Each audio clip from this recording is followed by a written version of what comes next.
రోమాపత్రిక 15వ అధ్యాయము 30-32 లేఖనాలు మనం చదువుకొని ప్రార్థన చేసుకుందాం. సహోదరులారా, రోమాపత్రిక 15వ అధ్యాయము 30 నుండి చివరి వరకు.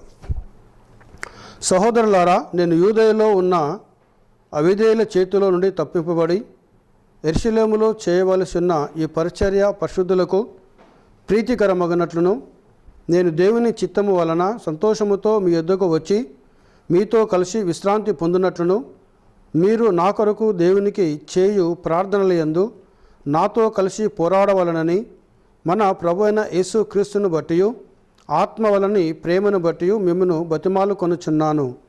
దేవుడి వాక్యాన్ని దీవించునుగాక. ప్రార్థన చేసుకుందాం. దయగల మా దేవా, నీకు వందనాలు చెల్లిస్తున్నాం నాయన. కృపగల మా తండ్రి, నీకు స్తోత్రములు. సర్వోన్నతుడా, సర్వాధికారి, నిత్య నివాసైన మా ప్రియ పరలోకపు దేవా, నీ ఘననామాన్ని బట్టి ప్రభా నీకు వందనాలు చెల్లించుకుంటున్నాం. ఇంతవరకు పాటల చేత నీ పరిశుద్ధ నామాన్ని స్తుతించామనైనా. చదవబడిన లేఖనము నీది ప్రభా. నీ లేఖనమును దీవించండి, ఆస్వాదించండి. మనుషుడు కాదు మాట్లాడేది పరిశుద్ధాత్మదేవ. నన్ను మరుగు చేయండి. నేను శూన్యమైనాను, జీరో అయినాను ప్రభా. నన్ను మరుగు చేసి తండ్రి మీరే రంగమీనికి వచ్చి నీ పరిశుద్ధ లేఖనం ద్వారా నీ బిడ్డలతో మాట్లాడి తండ్రి నీ నామాన్ని మహిమ పొందుకోమని సమస్తమైన మహిమ ఘనత ప్రభావాలు మీకు చెల్లిస్తూ మా ప్రభును మా రక్షకుడైన యేసు నామంలో ప్రార్థిస్తున్నాం తండ్రి, ఆమేన్. దయచేసి కూర్చుందాం. ప్రైజ్ ది లార్డ్, హల్లెలూయా. పరిశుద్ధ గ్రంథం నుండి రోమాపత్రిక 15వ అధ్యాయము 31-32 లేఖనాలు మనం చదువుకుందాం.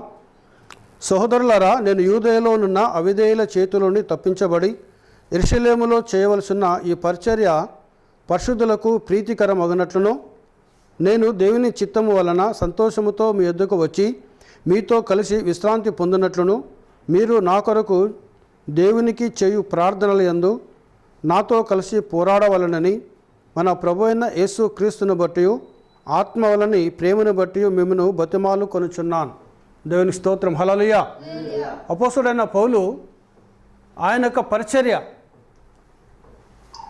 దేవుని నిమిత్తము, క్రీస్తు నిమిత్తము ఆయన ఎలాంటి శ్రమలు పడుతున్నాడో, ఎలాంటి కష్టములు ఆయన అనుభవించాడో ఆ విషయాల గురించి ఇక్కడ అపోస్తలుడైన పౌలులో ఉన్న ఆ పరిశుద్ధాత్మ దేవుడు మాట్లాడుతున్నాడు. ఆయన పోయిన వారం మనం చూసాము. ఆయనకున్న ఆసక్తి ఏంటంటే, ఎక్కడైతే క్రీస్తు నామము ప్రకటించబడట లేదో ఆ స్థలంలోకి వెళ్ళి ఆయన నామాన్ని ప్రకటించాలని, ఆయన వాక్యమును ప్రకటించాలని, ఆయన నామంలో ఉన్న శక్తిని అన్య జనులకు తెలియజేయాలని ఆసక్తి కలిగి దేవుని ఆత్మచేత ప్రేరేపించబడి అనేక ప్రదేశంలోకి వెళుతున్నాడు ఆయన. అందుకే కొరింథీ పత్రికలో చెప్తాడు ఆయన, 5 సార్లు కర్రలతో బెత్తంలతో కొట్టబడ్డాను, 3 సార్లు 1 తక్కువ 40 కొరడా దెబ్బలు తిన్నాను, అనేక పర్యాయములు అపాయములతో ఉన్నాను, ఆకలి దప్పులతో ఉన్నాను, సముద్రంలో ప్రయాణం చేసేటప్పుడు అపాయాలలో ఉన్నాను, అన్యజనుల వలన అపాయాలలో ఉన్నాను. అన్నీ తను క్రీస్తు నిమిత్తము, యేసు ప్రభు నిమిత్తము ఆయన పడిన ఆ శ్రమలను చెప్తున్నాడు ఆయన. అందుకే ఇంకా ఏమైనా క్రీస్తు ఒక పాపి యొక్క రక్షణ నిమిత్తము, ఒక పాపి దేవునితో సమాధాన పడే ఆ కార్యక్రమం నిమిత్తము ఇక ఏమైనా కొదవగా ఉంటే అది నా యందు, నా శరీరం యందు నేను అవి సంపూర్ణము చేయడానికి ఇష్టపడుతున్నాను అన్నాడు ఆయన. హల్లెలూయా, హల్లెలూయా. అంటే గమనించండి, ఇక్కడ ఆయనలో ఉన్న ఆసక్తి, ఆయనకున్న ఉత్సాహం, ఆయనను దేవుని ఆత్మ నడిపించే విధానాన్ని, పరిశుద్ధాత్మ దేవుడు ఆయనను తీసుకొని వెళ్ళే ఆ విధానంను మనం గమనించి చూస్తే, యేసు క్రీస్తు ఏర్పాటు చేసుకున్న అపోస్తలులలో 12 మంది అపోస్తలులలో పౌలు పడినంతగా ప్రయాసము, పౌలు పడినంతగా కష్టము, పౌలు పడినంత శ్రమలు, పౌలు పడినంత ఉన్నంత ఆకలి దప్పలు ప్రభు ఏర్పాటు చేసుకున్న అపోస్తలుల్లో ఎవరూ లేరు. ఈ రోజుల్లో గమనించండి ప్రియ సోదర సోదరుడా, ఈ రోజుల్లో దేవుని కోసము ప్రయాసపడేవారు లేరు. దేవుని కోసము ప్రయాసపడేవారు లేరు. ఆయన వాక్యము కోసం ప్రయాసపడేవారు లేరు. ఆయన నామం కోసం ప్రయాసపడేవారు లేరు. ఆయన సత్యం కోసం ప్రయాసపడేవారు లేరు. చాలా చాలా తక్కువ మంది ఉన్నారు. యేసుప్రభు చెప్పాడు, కోత విస్తారం ఉన్నది కానీ పనివారు కొద్దిమంది. కోత విస్తారమైన ఆత్మలు నశించిపోతున్నాయి. సత్యము తెలియక నశించిపోతున్నారు. వర్తమానం తెలియక నశించిపోతున్నారు. వాక్యము తెలియక నశించిపోతున్నారు. సువార్త తెలియక అన్ని జనులు నశించిపోతున్నారు. ప్రపంచవ్యాప్తంగా మనం చూస్తే ఈరోజు అపోస్తలుడైన పౌలు యొక్క పరిచర్యను మనం చూస్తే, మరి ఆయనలో ఉన్న పరిశుద్ధాత్మ దేవుడు, ఆయనలో ఉన్న ఆ పరిశుద్ధాత్ముడు ఈ రోజున్న ఆ దైవ సేవకులలో కనుక ఉండేది ఉంటే, ఆయనలో ఉన్న పరిశుద్ధాత్మ దేవుణ్ణి, ఆయన కలిగిన ఆ పరిశుద్ధాత్మ శక్తిని, ఆయనకున్న లాంటి ఆసక్తిని, ఆయన నడిపించిన ఆత్మ ప్రేరేపణ ఈరోజు సేవకులకు మాత్రమే కాదండి, ఈవెన్ విశ్వాసులకు కూడా కావాలి. ఎవరు కూడా కావాలండి? విశ్వాసులకు కూడా కావాలి. ఈరోజు విశ్వాసులకు అసలు యేసు ప్రభు గురించిన ఆ త్యాగం అనేది లేదు. యేసు ప్రభు గురించిన ప్రయాసం అనేది లేదు. యూనివర్సల్లో చూసినా, ప్రపంచవ్యాప్తంగా చూసినా కూడా, నువ్వు అమెరికాలో చూడు గదే ఉన్నది, ఇండియాలో చూడు గదే ఉన్నది, ఎక్కడ చూడు అదే పరిస్థితి ఉన్న విశ్వాసులు. మంచిగా తినాలి, తాగాలి, ఎంజాయ్ చేయాలి. నేను, నా భార్య, నా పిల్లలు, నా కుటుంబం, ఇక వేరేది అవసరం లేదు. ఒక ఆదివారం వచ్చిందా మనం ప్రార్థన చేసుకుందాం. బైబిల్ చెప్తుంది ఈ దినాలు మనం ఉన్న ఈ రోజులు ఎలాంటి అంటే అపాయకరమైన దినాల్లో మనం ఉన్నాం. అంతే దినములందు మనం ఉన్నాం. మనం ఈరోజు ఒక మనిషి ఎప్పుడు చస్తాడో తెలియదు, ప్రాణం ఎప్పుడు పోతుందో తెలియదు. ఆ యవనస్తుడు వచ్చాడు యేసుప్రభు దగ్గరికి, సద్బోధకుడా, నిత్యజీవాన్ని పొందడానికి నేను ఏమి చేయాలన్నాడు. అప్పుడు యేసుప్రభు అంటున్నాడు, దేవుడు ఒక్కడే తప్ప ఏ మనుషుడు ఏ పురుషుడు సద్బోధకుడు కాదు అని చెప్పి, నువ్వు ధర్మశాస్త్రం పాటిస్తున్నావా అని అన్నాడు. ఆ యవనస్తుడు అంటున్నాడు, ప్రభువా, నేను బాల్యము నుండి ఇవన్నీ చేయుచున్నాను. ఎప్పటికీ చేస్తున్నట్టు ఆయన బాల్యం నుండి, తను బుద్ధెరిగిన కానుండి ఇవన్నీ చేస్తున్నాడు. దేవుని పూజిస్తున్నాడు, నరహత్య చేయటం లేదు, వ్యభిచారం చేయటం లేదు, అబద్ధ సాక్ష్యం పలకటం లేదు, దొంగతనం చేయటం లేదు. బాల్యంకెళ్ళి ఇవన్నీ చేస్తున్నాను. కానీ అతనికి ఏమీ లేదు, నిత్యజీవం లేదు. దేవునికి స్తోత్రం, హల్లెలూయా. ఈరోజు నీ కొరకే జీవిస్తే, నీవు నీ భార్య పిల్లల కోసమే జీవిస్తే, నీ కుటుంబం కోసమే కనుక జీవిస్తే, ప్రియ సోదరి సోదరుడా, నిత్యజీవానికి నువ్వు పోతావు అని అనుకుంటే చాలా నువ్వు ఇంకా ఎక్కడున్నావంటే నువ్వు సరైన ఆత్మ నడిపింపు లేని విధానంలో నువ్వు ఉన్నావు.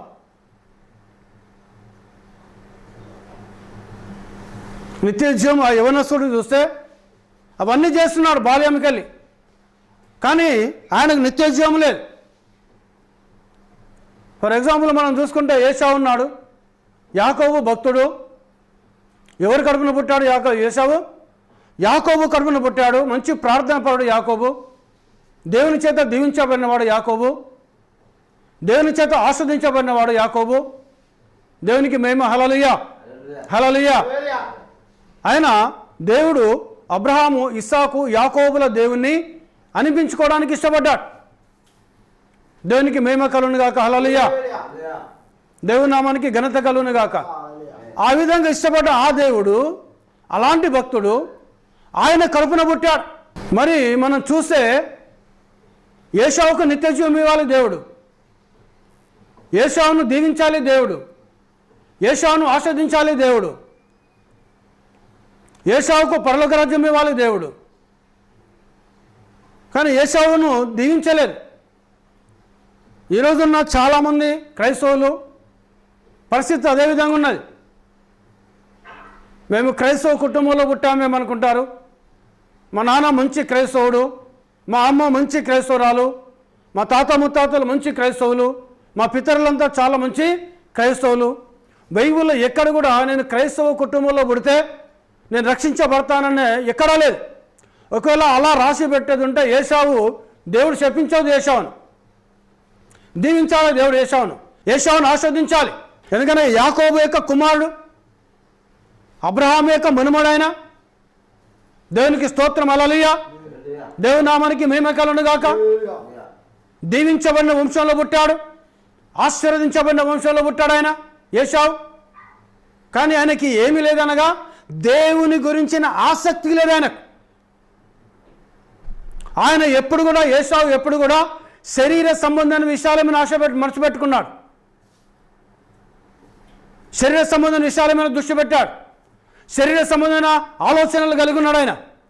కానీ యాకోబు యొక్క దృష్టి అంతా కూడా నేను దేవుని చేత దీవించబడాలి, నేను దేవుని చేత ఆస్వాదించబడాలి, నేను దేవుని చేత గణపరచబడాలి, నేను దేవుడు ఉన్న స్థలంలో నేను ఉండాలి, నా తండ్రి ఎలాంటి ప్రార్థన పరుడో నేను ఎలాంటి ప్రార్థన పరుడు ఉండాలి, నాకు ముత్తాత అబ్రహాము ఎలాంటి ప్రార్థన పరుడో నేను అలాంటి ప్రార్థన పరుడు అయి ఉండాలి, నాకు ఆహారం లేకున్నా పర్వాలేదు, నాకు వస్త్రం లేకున్నా పర్లేదు, నాకు తిండి లేకున్నా పర్లేదు, నేను నా తండ్రి కలిగిన దేవుని నేను కలిగి ఉండాలి.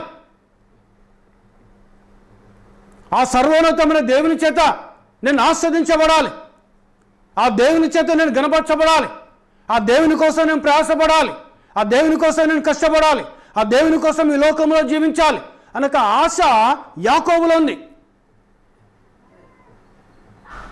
కానీ అది ఏశావుకు లేదు.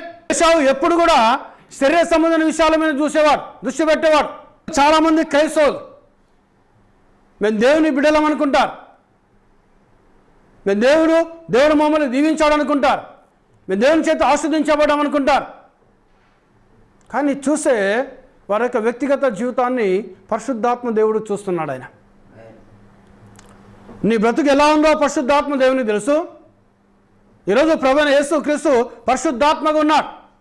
ఇక కొంతకాలమైనది లోకం నన్ను చూడదు, కానీ మీరు నన్ను చూస్తారు.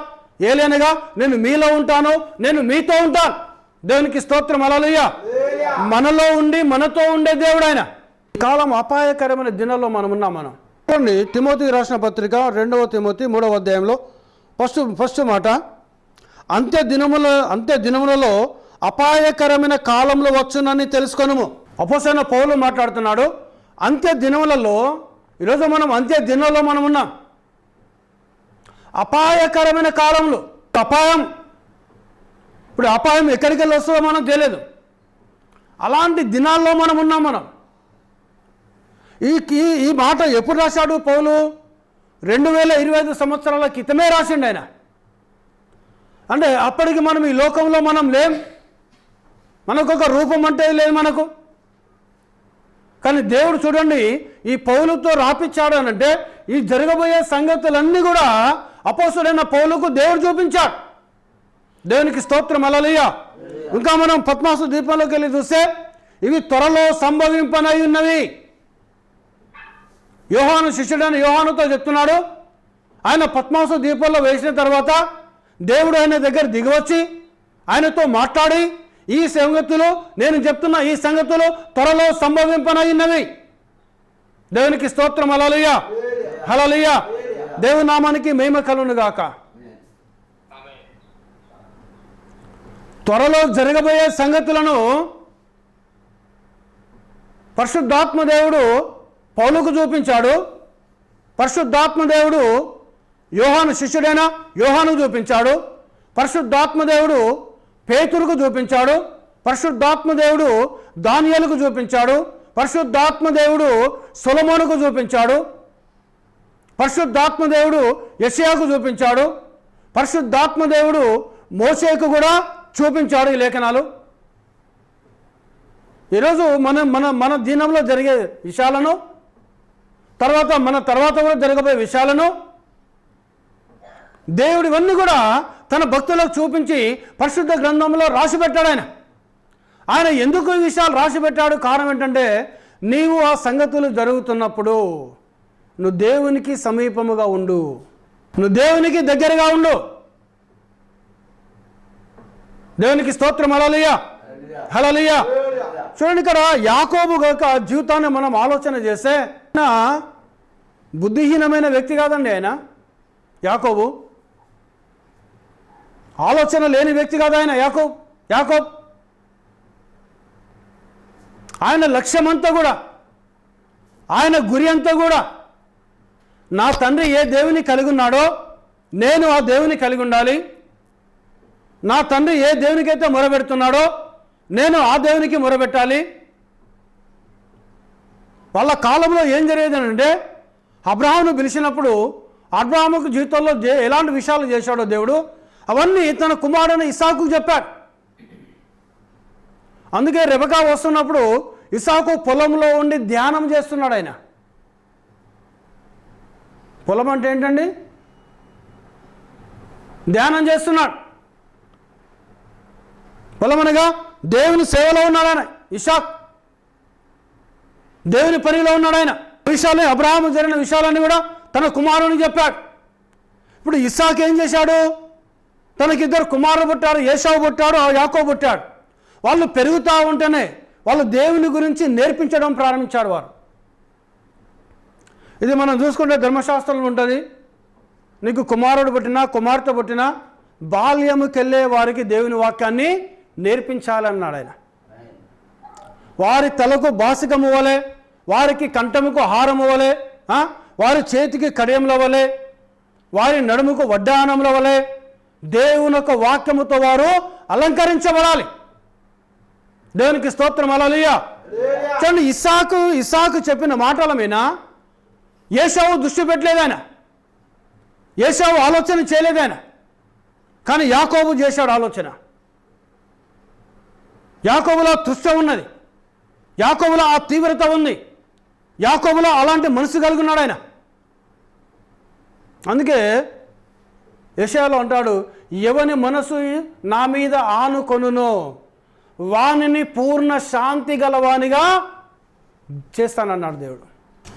ఎవరి మనసు అయితే దేవుని మీద ఆనుకుంటుందో, ఎవరి మనసు అయితే దేవునితో లంగరవేయబడుతుందో వారిని పూర్ణ శాంతి గల వారిగా చేస్తాడట దేవుడు. దేవునికి స్తోత్రం. హల్లెలూయా, హల్లెలూయా. చూడండి, ఈరోజు నీ జీవితంలో శాంతి లేదనంటే, ఈరోజు నీ జీవితంలో సమాధానం లేదనంటే, ఈరోజు నీ జీవితం అంతా చిందర వందరగా ఉన్నది అనంటే, ఈరోజు నీ జీవితంలో ఎలాంటి దేవుని గురించిన అలాంటి దీవెనలు లేవు అనంటే కారణం ఏంటనగా నీ మనసు దేవుని మీద ఆనుకోలేదు. దేవునికి స్తోత్రం. హల్లెలూయా, హల్లెలూయా. దేవుని నామానికి మహిమ కలుగును గాక. చూడండి, ఇక్కడ ఏశావు యొక్క మనసు దేవుని మీద లేదని, కానీ యాకోబు యొక్క మనసు దేవుని మీద ఉన్నది, ఇస్సాకు యొక్క మనసు దేవుని మీద ఉన్నది. ప్రవక్త బ్రదర్ బ్రానమ్ అంటాడు, యెహోవా ఈరే అనే వర్తమానంలో ఇస్సాకు ఎప్పుడు కంప్లీట్గా మారు మనసు పొందుకున్నాడు అనంటే, తన తండ్రి అయిన అబ్రహాము ఇస్సాకు యొక్క కాళ్ళను కట్టి చేతులను కట్టి కట్టెలు పేర్చి ఆయనను బలి ఇవ్వడానికి పడుకోబెట్టి తన ఖడ్గములు లేపేంత వరకు కూడా లేపిన తర్వాత అప్పుడు మారు మనసు వచ్చిందట ఆయనకు. ఇన్ని రోజులు నన్ను ప్రేమించాడు మా నాన్న, నాకు ఏది కావాలంటే అది ఇచ్చాడు మా నాన్న.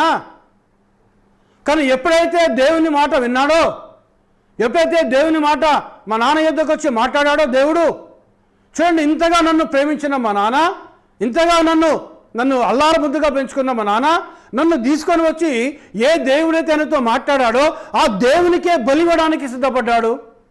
అంటే మా నాన్న కలిగి ఉన్న దేవుని నేను కలిగి ఉండాలి. మా తండ్రి అయిన అబ్రహాము ఏ దేవునికైతే ప్రార్థించాడో నేను ఆ దేవునికి ప్రార్థించాలి. మా తండ్రి అయిన అబ్రహాము ఏ దేవుని కలిగి ఉన్నాడో నేను ఆ దేవుని కలిగి ఉండాలి. మా తండ్రిని ఏ దేవుడైతే దీవించాడో నేను ఆ దేవుని చేత దీవించబడాలి, నేను ఆ దేవుని చేత ఆస్వాదించబడాలి, నేను ఆ దేవుని చేత గణపరచబడాలి, నేను ఆ దేవుని యొక్క రాజ్యంలో నిరంతరము నేను ఉండాలి అని అప్పటికెళ్ళి ఇస్సాకు యొక్క మనసంతా కూడా దేవుని వైపు తిరగడం ప్రారంభించింది. దేవునికి స్తోత్రం. హల్లెలూయా, హల్లెలూయా. దేవునికి మహిమ కలుగును గాక. అక్కడ ఆయన మనసు మొత్తం మారి కంప్లీట్గా దేవుని వైపు వెళ్ళిపోయాడు ఆయన. అందుకే నీ పూర్ణ హృదయముతోనూ, నీ పూర్ణ బలముతోనూ, నీ పూర్ణ మనసుతోనూ, నీ పూర్ణ శక్తితోనూ నీ దేవుడైన యెహోవాను సేవించవలెను అని బైబిల్ చెప్తుంది. మొదటి ఆజ్ఞ. అక్కడ నీ పూర్ణ హృదయము, నీ పూర్ణ బలము, నీ పూర్ణ శక్తి, నీ పూర్ణ మనసు కంప్లీట్గా దేవుని మీద ఉండాలి. ఇంకా దావీదైతే ఏమంటున్నాడు? 103వ అధ్యాయం కీర్తన మొదటి లేఖన చదవండి ఒకసారి.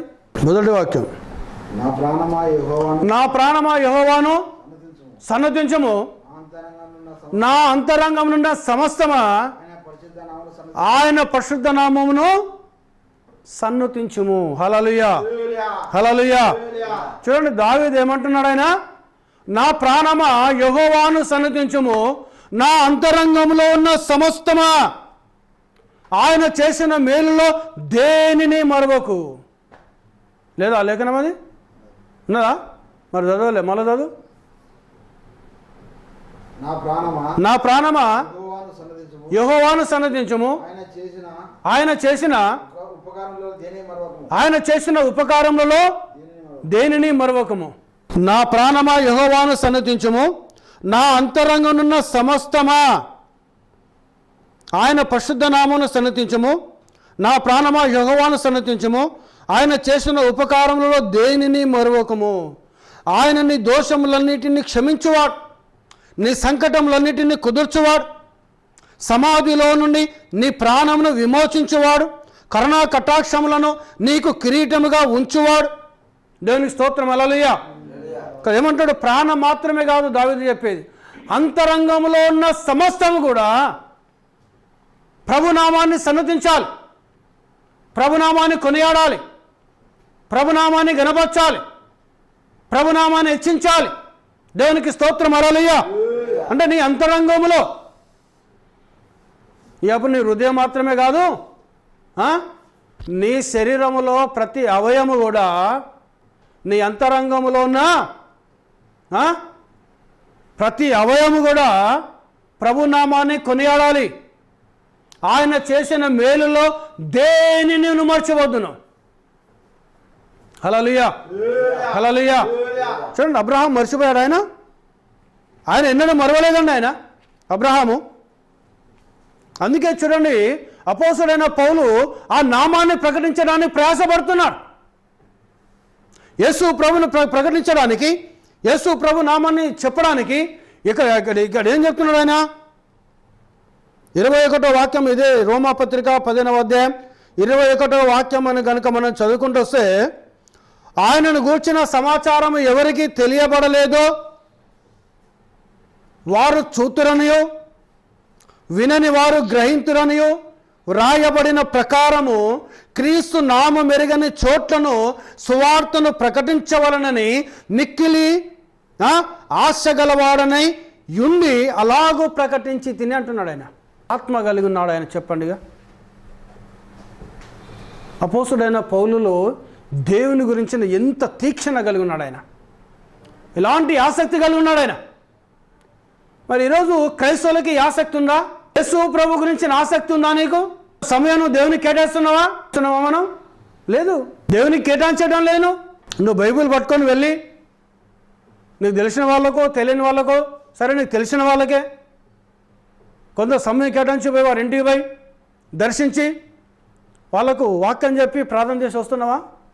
ఇది ప్రతి విశ్వాసి. ప్రవక్త బ్రదర్ బ్రానం అంటాడు, every Christian is a evangelist అంటాడు ఆయన. అండి ప్రవక్త, ఈ కాలానికి వచ్చిన ప్రవక్త బ్రదర్ బ్రానం అంటాడు, every Christian is a evangelist. ప్రతి క్రైస్తవులకు సువార్తుడు కావాలి. సువార్తికుడు అంటే సువార్త చెప్పాలను ఆయన గురించిన వాక్యము ఇతరులకు చెప్పాలను. చెప్తున్నారండి? దేవుని గురించి పోయి ఆసక్తి ఉందా? యేసయ్య గురించి ఆసక్తి లేదు మనకు. క్రైస్తవులకు ఉందా? ప్రపంచంలో ఉన్న క్రైస్తవులందరికీ పౌలుకు ఉన్న ఆసక్తి కనుక ఉంటే, పౌలులో ఉన్నలాంటి వినయం కనుక ఉంటే, పౌలు లాంటి ప్రార్థన జీవితం కనుక ఉంటే, పౌలు లాంటి తగ్గింపు కనుక ఉంటే, పౌలు లాంటి దీనత్వం కనుక ఉంటే, పౌలు లాంటి సమర్పణ జీవితం కనుక ఉంటే, ఈ ప్రపంచం అంతా ఎప్పుడో క్రైస్తవ ప్రపంచం కావాలి. ప్రవక్త బ్రదర్ బ్రానం అన్నాడు, నాకు ఒక 7 నెలల సమయం ఇయ్యి ప్రభువా. ఎన్ని నెలలు? ఒక 7 నెలల సమయం ఇవ్వు, నాకు అనుమతి ప్రభా. 7 నెలలు. ఒక 7 నెలల్లో ప్రపంచంలో ఉన్న ప్రతి వ్యక్తిని అపోస్తల బోధ ఏదో తీసుకొస్తా అన్నాడు ఆయన. హల్లెలూయా. ఎన్ని కష్టంలో నేను పడతాను ప్రభా, ఎంత శ్రమను నేను పడతాను ప్రభా, ఎన్ని అవమానాలు నేను పడతాను ప్రభా, ఎన్ని నిందలను నేను పడతాను ప్రభా. ఎందుకనగా నీ సత్యాన్ని ప్రకటించాలి ప్రభా. నీ అపోస్తుల కార్యము, దేవుడు ఒక్కడు, యేసుక్రీస్తుల భక్తము, ఈ కాలాన్ని ప్రవక్త ఏలియా వర్తమానం అనేది ఈ సత్యాన్ని ప్రభా ప్రపంచంలో ఉన్న ప్రతి మూలలకు నేను తీసుకెళ్తాను ప్రభా. నాకు అనుమతి ప్రభా. 7 నెలలు నన్ను అనుమతి ప్రభా. ఈ ప్రపంచాన్ని మొత్తం కూడా, ప్రపంచంలో ప్రతి మానవుని అపోస్తుల బోధ ఎదుగు నడిపిస్తానన్నాడు ఆయన. నిజమైన క్రైస్తవులను చేస్తానన్నాడు ఆయన. దేవునికి స్తోత్రం. హల్లెలూయా. చూడండి ఎలాంటి ఆసక్తి కలిగి ఉన్నాడు ఆయన, అలాంటి తృష్ణ కలిగి ఉన్నాడు ఆయన, అలాంటి ఆసక్తి ఉండాలని లోపల, అలాంటి తృష్ణ కలిగి ఉన్నారు క్రైస్తవులు. చూడండి అబ్రహాముకు అలాంటి ఆసక్తి కలిగి ఉన్నాడు, ఇస్సాకు అలాంటి ఆసక్తి కలిగి ఉన్నాడు, ఏశావుకు లేదు. వాళ్ళ పితరుల కాండి క్రైస్తవులు కదా, అవునా కదా? ఏశావు క్రైస్తవుడా కదా? తాత క్రైస్తవుడే, ముత్తాత క్రైస్తవుడే, తండ్రి క్రైస్తవుడే. మళ్ళీ ఎవరు వాళ్ళు? నిజమైన క్రైస్తవులు వాళ్ళు. ఒక ఆర్డినరీ క్రిస్టియన్స్ కాదు. They was not a ordinary Christians, they was a genuine believers. Abraham నిజమైన విశ్వాసి, ఇస్సాకు నిజమైన విశ్వాసి, యాకోబు నిజమైన విశ్వాసి, ఇంకా వాళ్ళు ప్రవక్తలు, దేవుని సేవకులు వారు. మరి ఏశావుకి ఏది రక్షణ? ఏశావుకుందా రక్షణ? ఏశావు రక్షించబడ్డా? దేవునికి స్తోత్రం. హల్లెలూయా. హల్లెలూయా. ఎందుకు లేదు ఏశావుకు రక్షణ? ఏశావు దుష్టంతో కూడా ఫిజికల్ నీడ్స్, శరీర సంబంధమైన ఆలోచన కలిగి ఉన్నాడు ఆయన, శరీర సంబంధమైన ఉద్దేశం కలిగి ఉన్నాడు ఆయన, శరీర సంబంధమైన పనుల మీద కలిగి ఉన్నాడు ఆయన. సరే, ఈ లోకంలో మనం బతకాలి కాబట్టి మనం పనిపాటలు చేసుకోవాలి, మనం ఉద్యోగాలు చేసుకోవాలి కాబట్టి దేవుడు అవన్నీ ఆలోచన చేసి ఏం చేశాడు ఆయన? ఒక నియమం పెట్టిండు ఆయన, ఒక ఆజ్ఞ ఇచ్చాడు. దేవుని స్తోత్రం. హల్లెలూయా. ఏం ఆజ్ఞ ఇచ్చాడు ఆయన? 10 ఆజ్ఞల్లో ఒక ఆజ్ఞ, విశ్రాంతి దినమును పరిశుద్ధ దినముగా పాటించమన్నాడు. సరే, వారానికి ఒక్కసారన్నా వెళ్ళి, సాయంకాలం పూట వెళ్ళి, ఆదివారం లేదా మధ్యాహ్నం రెస్ట్ తీసుకున్న తర్వాత వెళ్ళి, నీకు తెలిసిన ఏ ఒక్క క్రైస్తవునికన్నా లేదా ఏ ఒక్క అన్యునికన్నా వెళ్ళి యేసు ప్రభు గురించి చెప్తున్నావా? నువ్వు ఆయన నామంలో ఉన్న గొప్పతనాన్ని చెప్తున్నావా? ఏంటిది ఆయన నామము? అన్ని నామముల కంటే పైగా హెచ్చించబడిన నామం ప్రభు అయిన యేసు క్రీస్తు నామం. హల్లెలూయా. హల్లెలూయా. ప్రతి ఆయన నామములో ప్రతి మోకాలు వంగాలి. అందుకే దేవుడు దీవించాడండి. ఆయన కోసం కష్టపడితే ఆయన దీవిస్తాడు, ఆయన కోసం ప్రయాసపడితే ఆయన దీవిస్తాడు. ఆయన యేసయ్య కోసం జీవించడం ప్రారంభించును, నీ హృదయంలో ఎంత శాంతి ఉంటుంది, నీ హృదయంలో ఎంత నెమ్మది ఉంటుంది, నీ హృదయంలో ఎంత ప్రశాంతత ఉంటుంది, నీకెంత ధైర్యం ఉంటుంది నీకు దేవుని కోసం జీవిస్తాలనుకుంటే. దేవుని కోసం జీవించి నీ ప్రయాసపడను. ప్రతి స్త్రీ, ప్రతి పురుషుడు, ఆమె భార్య కావచ్చు, భర్త కావచ్చు, కొడుకు కావచ్చు, బిడ్డ కావచ్చు, తల్లి కావచ్చు, తండ్రి కావచ్చు, పిల్లలు కావచ్చు, ఎవరైనా కావచ్చు, యేసు క్రీస్తు కోసం నువ్వు జీవించి నీ ప్రయాసపడు. మనం అంత్య దినంలో మనం ఉన్నాం ప్రియ సోదరి సోదరుడా. ఆయన ఎప్పుడు వస్తాడో మనకు తెలియదు. ఆయన దేవునికి స్తోత్రం. హల్లెలూయా. ఏ సమయంలో వస్తాడో మనకు తెలియదు. మనము ఊహించని సమయంలో ఆయన వస్తాడు, మనము ఆలోచన చేయని సమయంలో ఆయన వస్తాడు, మనం ఎక్స్పెక్ట్ చేయని విధానంలో యేసు ప్రభు వస్తాడు. ఆయన ప్రవక్త బ్రదర్ బ్రానం అంటాడు, ఆయన వచ్చే సమయానికి మనము అలర్ట్గా ఉండాలి. ఎట్లుండాలట? సిద్ధపడి ఉండాలి. యేసు ప్రభు ఉపమానం చెప్పాడు.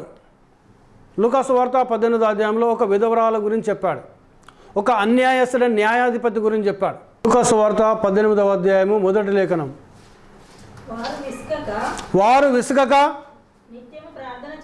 నిత్యము ప్రార్థన చేయుచుండవలనని చేయుచుండవలనుటకు ఆయన వారితో ఈ ఉపమానము చెప్పను. ఏంటిదా ఉపమానము? ఒక విధవరాలు గురించి, ఒక అన్యాయస్తుడైన న్యాయాధిపతి గురించి చెప్పాడు ఆయన. దేనికి చెప్పాడా ఉపమానము? విసుగు రావద్దు నీకు ప్రార్థన జీవితంలో, దేవుని గురించి జీవించడానికి విసుగు రావద్దును, విసుగు రానియద్దు. విధవరాలు ఉన్నది, తనకు తన ప్రతివాది న్యాయం తీర్చమని ఆయన ఎవరట? న్యాయపతి. దేవునికి భయపడిన వాడు, మనుషులను లక్ష్య పెట్టినవాడు. ఏమైనా కొన్నిసార్లు చీదరించుకోవచ్చు, వెళ్ళగొట్టచ్చు, ఆమెను గద్దించవచ్చు ఆమెను. కానీ ఆమె ఏం చేస్తున్నామే?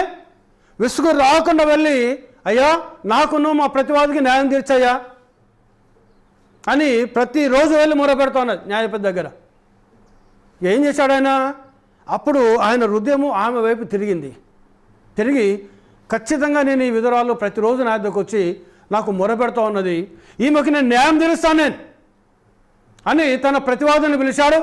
ఆమె ప్రతివాదుని పిలిచాడు, ఆమెను పిలిచాడు, మాట్లాడాడు, న్యాయం తీర్చేశాడు ఆయన. దేవుని స్తోత్రం. హల్లెలూయా, హల్లెలూయా.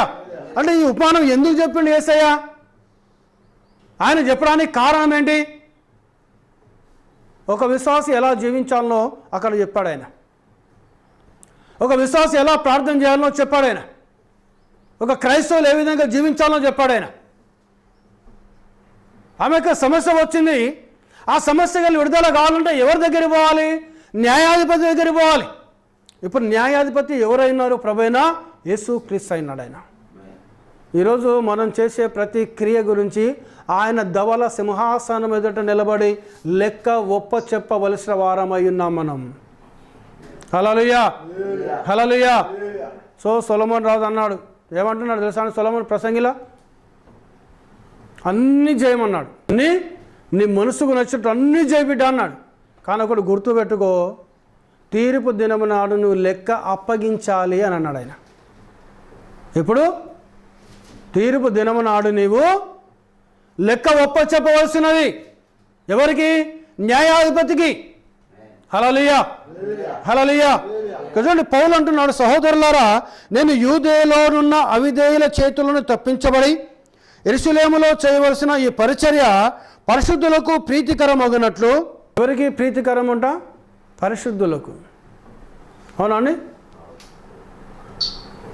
అంటే పౌలు యొక్క పరిచర్య ద్వారా ప్రజలు ఏమవుతున్నారు? పరిశుద్ధతలోకి వెళుతున్నారు వారు. అందుకే ఆయన పిలిచినప్పుడే దేవుడు చెప్పాడు, చీకటిలోకి వెళ్ళి వెలుగులోకి, మరణంలోకి జీవంలోకి నడిపించడానికి నేను ఏర్పాటు చేసుకున్న నా యొక్క సాధనమైన నీవు. హల్లెలూయా, హల్లెలూయా. దేవునికి మహిమ కలుగును గాక. పౌలుని పిలిచినప్పుడే, సౌలుగా ఉన్నప్పుడు ఆయన పిలిచినప్పుడే ఆయన మీద అభిషేకం, ఆయన ఆ విధంగా అభిషేకించాడు దేవుడు. ఎవరైతే చీకట్లో ఉంటారో వాళ్ళ ఎద్దకు పౌలును పంపించినప్పుడు, వాళ్ళు పౌలు యొక్క మాట విన్నప్పుడు, వాళ్ళు పౌలు మాటకు లోబడినప్పుడు, వాళ్ళు పౌలు చెప్పిన ప్రకారం వారు జీవించినప్పుడు వాళ్ళు ఎడిపోతున్నట్టు వాళ్ళు వెలుగులోకి వస్తున్నారు. వారు మరణంలో ఎవరైతే ఉన్నారో, సాతాను బంధకంలో ఎవరైతే ఉన్నారో, పౌలు మాటలు ఎవరైతే వింటారో, పౌలు చెప్పిన వాక్యం ఎవరైతే వింటారో, దాని ప్రకారం ఎవరైతే చేస్తారో వాళ్ళు ఎక్కడికి వెళ్తారు? మరణంలోకి వెళ్ళి జీవంలోకి, అపవాది బంధకంలోకి వెళ్ళి దేవుని వైపు తిరుగుతారు వారు. హల్లెలూయా, హల్లెలూయా.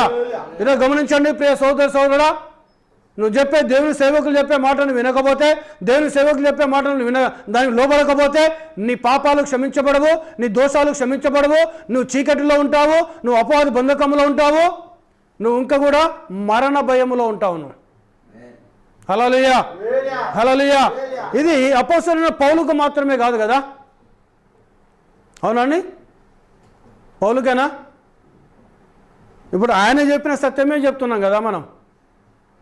పౌలు చెప్పిన వాక్యమే కదా మనం చెప్పేది. వాస్తవమే కదా. నేను నమ్ముతున్న అపోస్తలుడైన పౌలు ఏ సత్యంనైతే చెప్పాడో అదే సత్యం చెప్పబడుతుంది ఇక్కడ. దేవునికి స్తోత్రం. హల్లెలూయా. మీరు నమ్ముతారా నమ్మరా మీ ఇష్టం అది. కానీ నా హృదయపూర్వకం చెప్తున్నా నేను, అపోస్తలుడైన పౌలు దేవుడు ఒక్కడని చెప్పాడు. అపోస్తలుడైన పౌలు యేసే క్రీస్తు అని చెప్పాడు. అపోస్తలుడైన పౌలు ప్రభు అయిన యేసు క్రీస్తు నామములో బాప్తిసం తీసుకున్నాడు. ఆయన అపోస్తలుడైన పౌలు ప్రవక్తలు ఉన్నారు, అపోస్తలులు ఉన్నారు, సువార్తికులు ఉన్నారు, కాపరులు ఉన్నారు, ఉపదేశకులు ఉన్నారు. వీరి ద్వారా సంఘము పరిపూర్ణతలోకి వెళుతుందన్నాడు ఆయన. దేవునికి స్తోత్రం. హల్లెలూయా, మరి ఇక్కడ చెప్పబడుతుంది దేవుడు ఒకడని చెప్పబడుతుంది, యేసే క్రీస్తు అని చెప్పబడుతుంది. ఇంకా డీప్లోకి వెళితే యేసే మెస్సియా, యేసుక్రీస్తు మెస్సియా అనగా అభిషేకించబడిన దేవుడైన శరీరధారి అయి అభిషేకించబడిన దేవుడు అని చెప్పబడుతుంది. ప్రభువైన యేసుక్రీస్తు నామములో బాప్తిస్మం చెప్పబడుతుంది. ఈ కాలానికి ప్రవక్త వర్తమానం అని చెప్పబడుతుంది. దేవునికి స్తోత్రం, హల్లెలూయా. అంటే పౌలు ఏ సువార్త అయితే చెప్పాడో, పౌలు ఏ వాక్యం అయితే చెప్పాడో, అపోస్తలుడైన పౌలు ఏ సత్యం కోసం నిలబడ్డాడో, అపోస్తలుడైన పౌలు ఏ సత్యం అయితే చెప్పాడో, మేము కూడా అదే సత్యాన్ని చెప్తున్నాం. మేము అదే వాక్యం చెప్తున్నాం. మేము హల్లెలూయా, హల్లెలూయా. ఆయన యేసుక్రీస్తు నామములో బాప్తిస్మం తీసుకున్నాడు, మేము యేసుక్రీస్తు నామములో బాప్తిస్మం తీసుకున్నాం. ఆయన దేవుడు ఒక్కడే నమ్మాడు, మేము కూడా దేవుడు ఒక్కడే నమ్మాం. ఆయన యేసుక్రీస్తు నామాన్ని ప్రకటించాడు, ఆయన దేవుడు ఒక్కడని ప్రకటించాడు. ఆయన కూడా ఈ ప్రభువైన యేసుక్రీస్తు నామములో బాప్తిస్మం ఇచ్చాడు. ప్రతి కాలానికి వర్తమానం ఉన్నదని చెప్పిండు ఆయన. హల్లెలూయా. ప్రతి కాలానికి వర్తమానం ఉన్నది. ఎఫెసీ పత్రిక 4వ అధ్యాయము 13వ లేఖనికలు చదవండి. 4:13 పరిశుద్ధులు సంపూర్ణులగునట్లు క్రీస్తు శరీరము క్షమాభివృద్ధి చెందుటకును పరిచర్య ధర్మము జరుగుటకును ఆయన కొందరిని అపోస్తలుగాను, కొందరిని ప్రవక్తలుగాను, కొందరిని సువార్తికులుగాను, కొందరిని కాపరులుగాను, ఉపదేశకులుగాను నియమించెను. క్రీస్తు పరిశుద్ధులు ఏం కావాలంట? సంపూర్ణులు కావాలి, పర్ఫెక్షన్లోకి రావాలను. దేవునికి స్తోత్రం, హల్లెలూయా, హల్లెలూయా. ఎక్కడ రావాలి? నువ్వు సంపూర్ణతలోకి రావాలను, పర్ఫెక్షన్లోకి రావాలి. కాబట్టి ఈ పరిశుద్ధులు పర్ఫెక్షన్లోకి సంపూర్ణులు కావడానికి క్రీస్తు శరీరము క్షమాభివృద్ధి చెందాలి. దేవునికి స్తోత్రం, హల్లెలూయా. క్రీస్తు యొక్క శరీరం అంటే సంఘం క్షమాభివృద్ధి చెందాలి, అభివృద్ధిలోకి రావాలను. దేవునికి మహిమ కలుగును గాక. హల్లెలూయా, హల్లెలూయా. పరిచర్య ధర్మం జరుగుటకు, పరిచర్య అనగా సేవ జరుగుటకు కొందరిని అపోస్తలుగా, కొందరిని ప్రవక్తలుగా, కొందరిని సువార్తికులుగా, కొందరిని కాపరులుగా, ఉపదేశకులుగా ఆయన నియమించాడు. ఎవరు? దేవుడు. హల్లెలూయా, హల్లెలూయా. అంటే ఈరోజు నువ్వు పరిశుద్ధునిలోకి వస్తే నువ్వు ఇప్పుడున్న పరిశుద్ధి సరిపోదు, నీకు ఇంకేం రావాలి? నీకు సంపూర్ణతలోకి రావాలి. నువ్వు ఎక్కడ రావాలి? నువ్వు సంపూర్ణత్వంలోకి రావాలను, పర్ఫెక్షన్లోకి రావాలను. క్రీస్తు యొక్క శరీరము క్షమాభివృద్ధి పొందాలి, అభివృద్ధిలోకి రావాలను. దేవుని నామానికి మహిమ కలుగును గాక. పరిచర్య ధర్మం జరగాలి. ఇప్పుడు ఎవరు క్రీస్తు యొక్క శరీరం అంటే ఎవరు? మనం కాదా? అవునా కాదా? హల్లెలూయా, కాదండి? మనమే, సంఘమే క్రీస్తు శరీరం. సంఘము అనే శరీరములకు ఆయన శిరస్సు అయినాడు. ఇదే అపోస్తలుడైన పౌలు చెప్తున్నాడు కొలస్సీ రాసిన పత్రికలో. చూడండి, అనేకమైన కష్టాలు వచ్చినాయి ఆయనకు. యెరూషలేములో చేయవలసిన ఈ పరిచర్య పరిశుద్ధులకు ప్రీతికరమగినట్లు నేను దేవుని చిత్తము వలన సంతోషముతో మీ యొద్దకు వచ్చి మీతో కలిసి విశ్రాంతి పొందినట్లు మీ స్తోత్రం, హల్లెలూయా. నువ్వు దేవుని కోసము గాక నా కోసము, నా కుటుంబం కోసం, నా బంధువుల కోసం, నా స్నేహితుల కోసం, నా ఉద్యోగం కోసం, నా పనుల కోసం, నా చదువుల కోసం, నా వ్యాపారం కోసం, నాకున్న భూమి జాగాల కోసం, నాకున్న ఆస్తిపాస్తుల కోసం కనుక జీవిస్తే నువ్వు దేవుని యొక్క నిత్యజీవం వెళ్ళడం అసాధ్యం నీకు. ఈ యూట్యూబ్లో వాక్యం వినే ప్రతి దేవుని బిడ్డలు, క్రైస్తవులైన ప్రతి వ్యక్తికి చెందుతుంది ఈ వాక్యం. దయచేసి మారు మనసు పొందండి, దయచేసి సత్యం వద్దకు రండి, దయచేసి వాక్యం తెలుసుకోనండి, దయచేసి దేవుని కోసం ప్రయాసపడండి. దేవుడు మిమ్మల్ని దీవిస్తాడు. ఆయన దేవునికి స్తోత్రం, హల్లెలూయా. ఆ జీవ కిరీటం ఊరికే రాదు. అది ఫర్ ఎగ్జాంపుల్ పరుగు పందెంలో పరిగెత్తాలి, అవునా కదా? ఏమీ ప్రయాసపడకుండా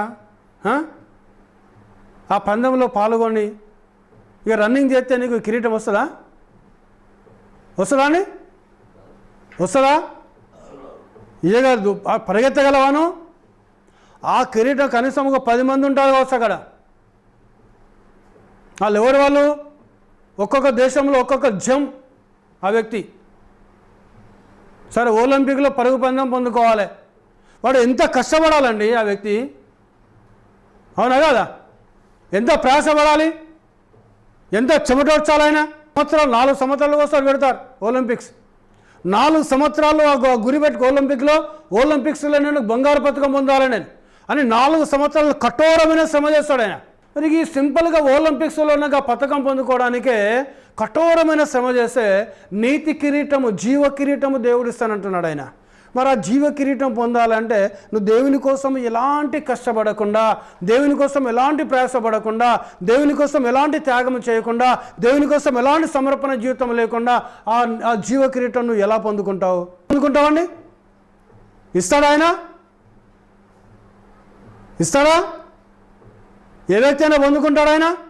పౌలు లాంటి వ్యక్తి అన్నాడు, నా ముందుంచబడిన పందెములో నేను ఓపికతో పరిగెత్తాను, ఇక మీదట నా కొరకు జీవ కిరీటం ఉన్నది, ఇది నాకు మాత్రమే కాదు, నా వలే ప్రయాసపడు, దేవుని కోసం ఆసక్తి కలిగి దేవుని కోసం ప్రయాసపడే ప్రతి విశ్వాసికి ఆ జీవ కిరీటం ఇస్తాడు దేవుడు అన్నాడు ఆయన. అంటే పౌలులో ఉన్న పరిశుద్ధాత్మ దేవుడు ఏం చెప్తున్నాడు? పౌలు ఎలాంటి ప్రయాసం పడ్డాడో, పౌలు ఎలాంటి శ్రమ పడ్డాడో అంత శ్రమను పడాల్సిన అవసరం లేదు, కానీ ఆయన కోసం నువ్వు శ్రమ చేయి. పౌలుకి ఎలాంటి జీవ కిరీటం ఇచ్చానో, కుమారుడా కుమార్తె నీకు కూడా ఆ జీవ కిరీటం నేను ఇస్తానంటున్నాడు ఆయన. దేవునికి స్తోత్రం, హల్లెలూయా. ఆ జీవ కిరీటం పొందాలి అని అంటే దేవుని కోసం నువ్వు ప్రయాసపడాలి. నువ్వు నమ్మిన నీ సత్యం కోసం ప్రయాసపడాలి. నువ్వు నమ్మిన వర్తమానం కోసం నువ్వు ప్రయాసపడాలి. ఏంటిది ప్రయాసము? ఇప్పటిదాకా చెప్పిన వాక్యం.